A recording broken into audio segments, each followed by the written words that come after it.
Hi, I'm Sven Kili and I'm a partner with Saisei Ventures.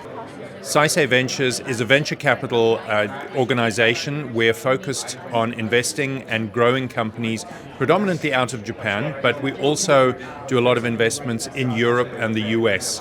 So we are focused only on therapeutics in cell and gene therapies, and we're really excited to see some of the amazing technology that's starting to come out.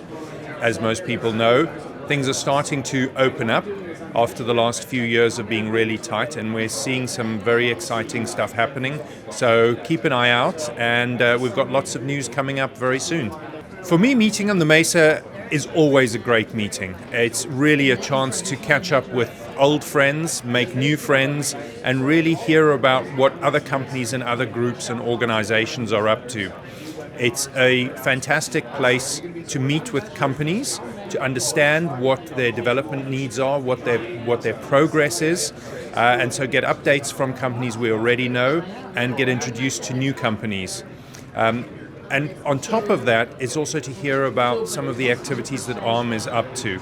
So thinking about the advocacy work that they're doing and all of the other things. And what I really love at the moment is the focus on patients and really bringing patients front and center into the space, because I think a lot of therapeutic developers and tools and tech companies don't get enough exposure to patients, and it's critically important for them to realize and understand that all that hard work that they do behind the scenes really makes a difference to patients. And so bringing the patients front and center, I think, is a really good move.